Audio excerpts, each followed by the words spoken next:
Okay, नमस्कार, मैं रवि प्रकाश, समय 7 न्यूज़ में तमाम दर्शकों का बहुत बहुत स्वागत एवं अभिनंदन। आपको बता दें कि हाल ही में PCS जे की परीक्षा आयोजित हुई और आयोजित होने के बाद अभी कुछ 48 या 72 घंटे पहले उसका निर्णायक परिणाम आया, जिसमें आपको खास तौर पर अब बता दें हमारी दीदी अनन्या जी हैं, उन्होंने टूंडला का नाम रोशन कर दिया और सबसे बड़ी बात नगर टूंडला के नगला रति का नाम रोशन किया है और ये प्रथम बार के प्रयास में ही ऐसा कारनामा कर दिखाया है। तो तमाम यहाँ पर नारी शक्तियाँ उनको ये प्रेरणा देती हैं और मैं समझता हूँ कि प्रेरणा के तमाम स्रोत यहाँ पर मौजूद हैं। मैं अनन्या जी से खास बात करूंगा और सबसे बड़ी बात है कि जाटव समाज का इन्होंने नाम रोशन किया है और यहाँ पर आपको बता दें कि कम से कम 10 गाँव में जितने भी समाज के लोग रहते हैं दीदी को बधाई देने आ रहे हैं और आप देख सकते हैं किस तरीके का माहौल है। मैं अपने कैमरा पर्सन से कहूँगा कि वो थोड़ा दिखाएं।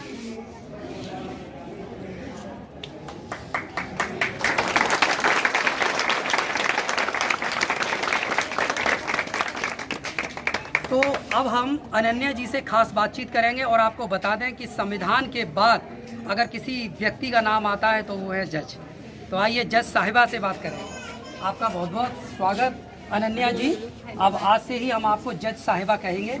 तो ये जो आपका जो सफ़र है, मैं सबसे पहले कहूँगा कि बाबा साहब ने जो आपको इतना बड़ा अधिकार दिया है, इतना बड़ा सम्मान दिया है, उस सम्मान का जो आपने लाभ उठाया है, आप बाबा साहब के लिए 2 शब्द बोलेंगे क्या? मैं तो सिर्फ ये कहना चाहूँगी कि उनकी वजह से मुझे एक अधिकार मिला है कि मैं इतने अच्छे यूनिवर्सिटी में पढ़ पाई हूँ, क्योंकि पढ़ाई का अधिकार सबसे पहले सबसे ज़्यादा ज़रूरी है किसी भी लड़की के लिए, किसी भी इंसान के लिए, हमारे समाज के।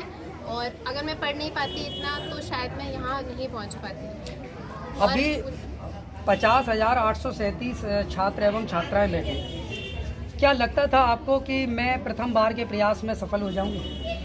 मुझे बहुत ज़्यादा कॉन्फिडेंस तो नहीं था कि मैं हो जाऊंगी, लेकिन मुझे अपनी मेहनत पर पूरा भरोसा था। मुझे लगा था कि कहीं ना कहीं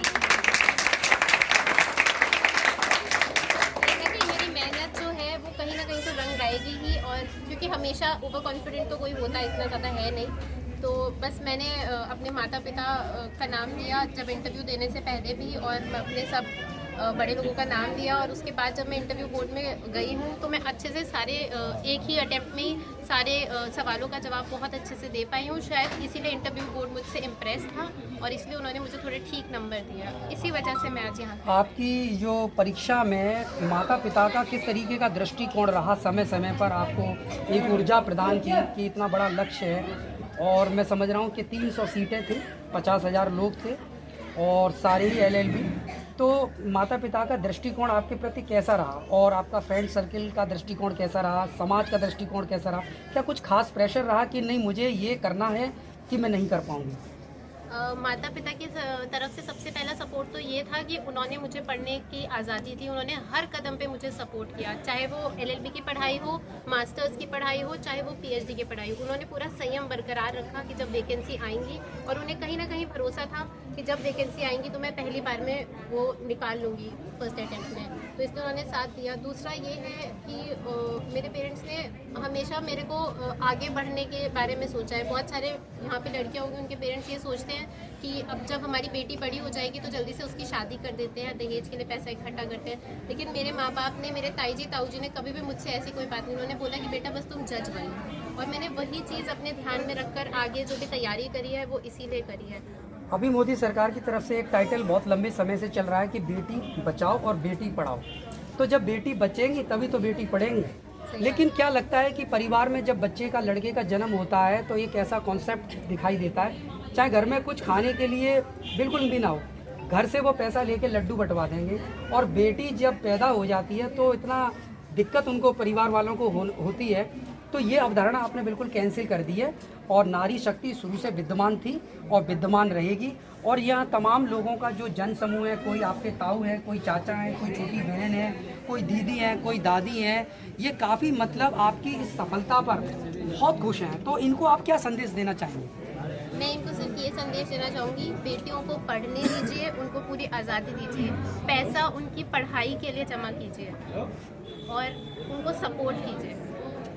दीदी एक अंतिम सवाल मेरा ये है कि जब आप पढ़ती थी तो कितने घंटे का आप समय देती थी अपनी पढ़ाई में? मैं पढ़ती थी टोटल तो मैं ऑलमोस्ट 9 से 10 घंटे पढ़ती थी, लेकिन ऐसा नहीं था कि मैं लगातार पढ़ती रहूँ। मैं ऐसा कुछ नहीं करती थी, मैं पढ़ती थी, थोड़ा ब्रेक लेती थी। मुझे थोड़ा बहुत कुकिंग का शौक है, मैं खाना बना लेती थी, या कुछ मेरे को पौधों का शौक है वो कर लेती थी। मैं थोड़ा बहुत कुछ भी 2-2 घंटे के गैप में कर करके मैं सारा टाइम अपनी पढ़ाई को देती थी। जिससे कि पढ़ना रटना ज़रूरी नहीं है, थोड़ा वक्त आपको अपने दिमाग को उसे एब्जॉर्ब करने के लिए भी देना चाहिए, क्योंकि आप लगातार पढ़ते रहेंगे तो कुछ नहीं हो पाएगा।